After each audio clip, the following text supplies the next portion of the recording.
নির্দেশ? নির্দেশ? একজন নিরীহ নিরপরাধ মানুষকে খুন করার নির্দেশ পার্টি দিয়েছে? তুমি কি বলতে চাও শুভদীপ? আমি অবাক হয়ে ভাবছি মিহিরদা, এরকম একটা নির্দেশ পার্টি দিল কেন? আর দিল বলেই আমাদের সেটা বিনা দ্বিধায় মেনে নিতে হবে? আমাদের কি বিচার বুদ্ধি বিবেচনা বলে কিচ্ছু নেই? এসব প্রশ্ন তোমার করা সাজে না শুভদীপ। তুমি যখন ছাত্র আন্দোলনের লিডারশিপ নিয়েছিলে তখন তোমার সহকর্মী তোমার প্রতিটি আদেশ বিনা দ্বিধায় মেনে নেয়নি। আমি কাউকে অন্যায় আদেশ দিইনি। তার মানে তুমি বলতে চাও পার্টি তোমায় অন্যায় আদেশ দিয়েছে? হ্যাঁ, আমি তাই মনে করছি। শুভদীপ, রাগ করবেন না মিহিরদা, একটা প্রশ্নের উত্তর আমাকে দিন তো। আজ দেশকে ভালোবাসি বলেই আমি আপনাদের পার্টিতে এসেছি, আর আজ দলের স্বার্থে সেই আদর্শটা বিসর্জন দিতে হবে? তাহলে কি দলটাই বড়, দেশটা কিচ্ছু নয়?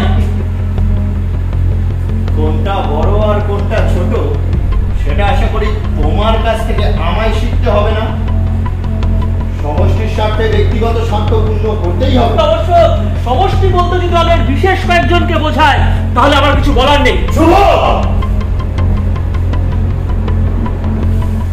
যাক, তুমি উত্তেজিত হয়ে পড়েছো, যাও বিশ্রাম করো, ঠান্ডা মাথায় চিন্তা করো। তার সঙ্গে এটাও বোঝার চেষ্টা করবে যে দেশের বর্তমান পরিস্থিতিতে দলের আদেশ অমান্য করলে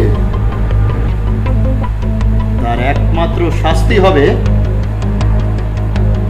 মৃত্যু।